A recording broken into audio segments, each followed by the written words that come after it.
acuerdo?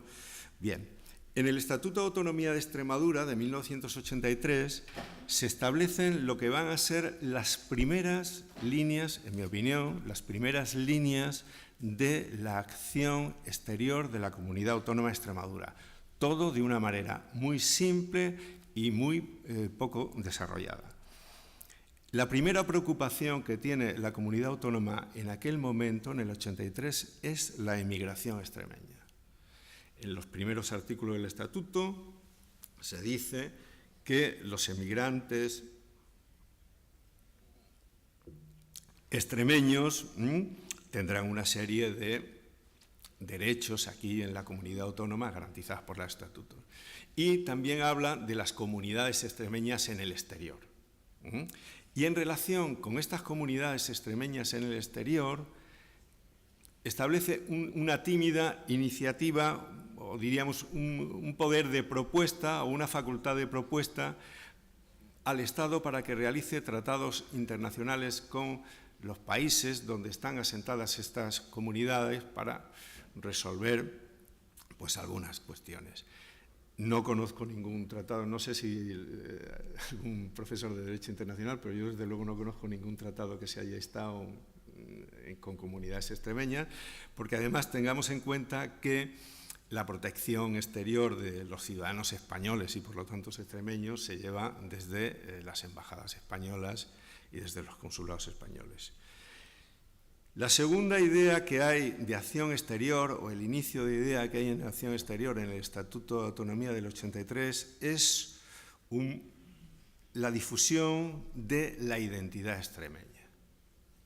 Aquí, al igual, no tanto como en otras comunidades autónomas, pero sí se empieza a tener una conciencia de región, de sociedad organizada, y se dice que hay que potenciar las peculiaridades del pueblo extremeño y el financiamiento de la identidad extremeña a través de la investigación, el conocimiento, el desarrollo de los valores históricos y culturales del pueblo extremeño en toda su variedad y riqueza. Es decir, no solo para nosotros, sino que hay que promoverlo hacia el exterior, esos valores y esa identidad del pueblo extremeño. Otra de las líneas va a ser el estrechamiento de los vínculos con Portugal y con los pueblos de Iberoamérica. Los estrechamientos de los vínculos con Portugal, no habla ahora de nada, no habla de la cooperación transfronteriza, que va a ser un elemento, como veremos, fundamental y diferencial de nuestra comunidad autónoma y de la acción exterior de nuestra comunidad autónoma, pero sí lo reconoce, dice impulsar el estrechamiento de vínculos humanos, culturales, económicos con la nación vecina de Portugal y con los pueblos de Iberoamérica. Con los pueblos de Iberoamérica realmente ha tardado más tiempo y no es una relación tan profunda como la que existe en Portugal, que como veremos, no solamente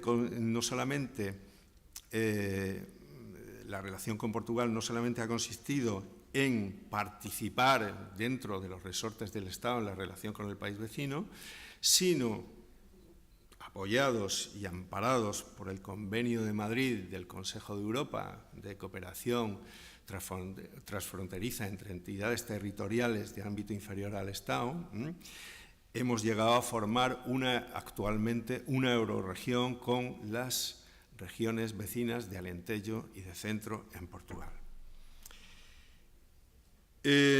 Como dije, en relación a los tratados internacionales y convenios internacionales, podríamos solicitar que se celebraran los oportunos tratados y convenios internacionales con los estados donde existan las comunidades extremeñas. Se ejecutarían los tratados internacionales en Extremadura, es lógico, porque ya sabéis que el sistema competencial de las comunidades autónomas viene fijado, en primer lugar, en el artículo 148 de la Constitución, ampliado luego a través del artículo 150, y fundamentalmente en el propio Estatuto de Autonomía. Es decir, que si se firma un tratado internacional, ese tratado internacional se alegaba desde las comunidades autónomas, no tiene que ser una manera de que el Estado me desapodere de mis competencias. Y por último, ¿quién representa a Extremadura? pues en el estatuto representa a Extremadura el presidente de la comunidad autónoma, que es a la misma vez el presidente de la Junta de Extremadura y el presidente del Gobierno de Extremadura. Bien, pues este es el principio. Ahí estábamos con unas relaciones, una acción exterior en un principio monopolizadas por el Estado, apoyándose en que tenían la competencia exclusiva de las relaciones internacionales.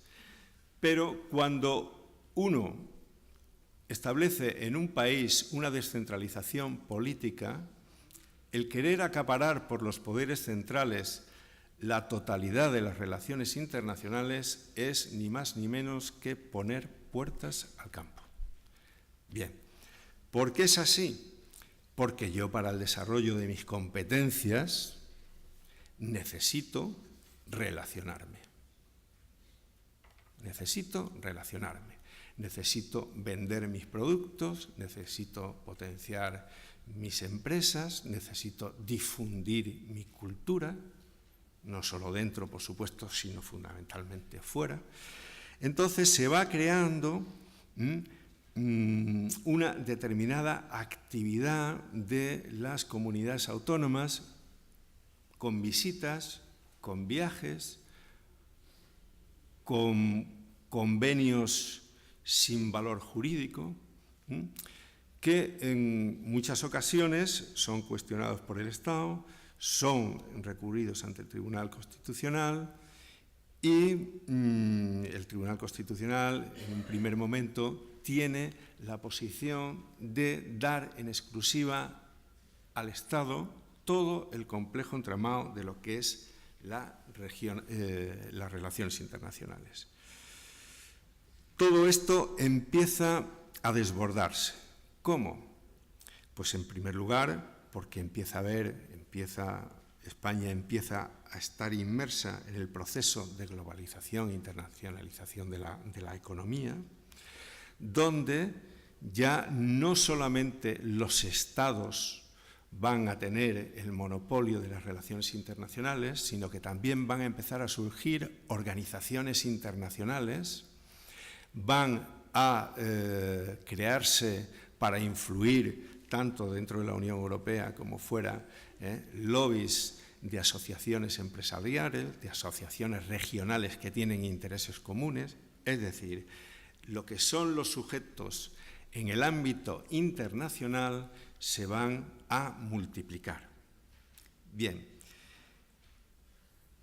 a raíz de la apertura, mejor dicho, de una oficina del Gobierno vasco ante las uniones europeas, fue impugnada por el Gobierno, el Tribunal Constitucional dictó una sentencia que es fundamental para entender y para comprender el campo de actuación de las comunidades autónomas en el exterior hasta hoy en día. Es la sentencia 165/1994, de 26 de mayo, que tenía como fondo las oficinas regionales en Bruselas, y ahí el Tribunal Constitucional marca lo que son las competencias exclusivas del Estado en las relaciones internacionales. Es decir, lo que es el núcleo duro, el núcleo de la actividad del Estado sometido al derecho internacional. Ahí estaría la celebración de tratados, el ius contraendi, la representación exterior, el ius legationes, la responsabilidad internacional, fundamental para entender por qué el Estado tiene esos poderes, porque si la actividad de una comunidad autónoma en el exterior pudiera dar como resultado una responsabilidad, la responsabilidad internacional no la iba a tener la comunidad autónoma, sino que la iba a tener el Estado español. Y por último, aparte de esos tres puntos, celebración de tratados, representación exterior y responsabilidad internacional, del artículo 97, que nos decía que el gobierno dirige la política exterior, resulta que el gobierno de la nación tiene una determinada facultad para coordinar la actividad de las regiones de las comunidades autónomas. Por lo tanto, y a resulta de esto, en la misma sentencia, el Tribunal Constitucional dice que la acción exterior de las comunidades autónomas, es decir, reconoce ya que es legítimo que en el ejercicio de sus competencias las comunidades autónomas puedan desarrollar una acción exterior, debe guiarse o está enmarcada en dos parámetros. Uno, que la comunidad autónoma tenga competencia sobre esa materia. Y dos, que respete el ámbito de competencia estatal. Es decir, el derecho a celebrar tratados, la representación del Estado por el Gobierno de España y la responsabilidad internacional. ¿De acuerdo? En ese marco es donde nos podemos mover. Por otro lado, el ingreso en la Unión Europea ofrece la participación de las regiones. En 1986, el ingreso de España y Portugal en la Comunidad Europea entonces, en la Unión Europea ahora, implica una serie de oportunidades o da una serie de oportunidades a las regiones para desarrollar su propia actividad. Las comunidades europeas, en Europa hay países compuestos y las instituciones de la Unión están acostumbradas a tratar con regiones autónomas de Italia, con los Länder alemanes, con las regiones austríacas, etc. Es decir, hay una, por decirlo así, es habitual el trato con regiones de los estados compuestos. Aunque, lógicamente, la relación o la integración en Europa se produce a través de los Estados. Es decir, hay marcos, tanto dentro de la Unión Europea como en otros países, como por ejemplo en Canadá, en Australia, en Estados Unidos, donde se puede articular la actividad exterior y el ejercicio de las competencias de las regiones, estados o entidades territoriales menores en la actividad general del Estado para crear lo que es una acción exterior coordinada y coherente dentro de las diferentes organizaciones internacionales a las que se parece. Bien, estamos en ese punto y entonces vamos a ver ahora cómo. Porque vamos a ver, cuando se habla de la Unión Europea y cuando hablamos de la participación de las comunidades autónomas, no tenemos que tener en la cabeza jamás un esquema absolutamente terminado. Esto no es digital, es biológico. O sea, las relaciones y las interrelaciones que se hacen entre la actividad regional, en la participación, es cambiante. No tenemos que tener un esquema. Por eso os estoy narrando este proceso. Hemos partido de una primera realidad donde no se contemplaba la actividad de las comunidades autónomas. Hemos pasado a la actividad exterior de las comunidades autónomas propiciada por un contexto internacional. Y entonces vamos a ver cómo se articula también la necesidad de coordinar la actividad de las comunidades autónomas con la del Estado y fundamentalmente coordinar la actividad y la participación de las comunidades autónomas en la Unión Europea. Tener en cuenta que si nosotros tenemos competencias en materia de agricultura, pues la política agraria es una política comunitaria.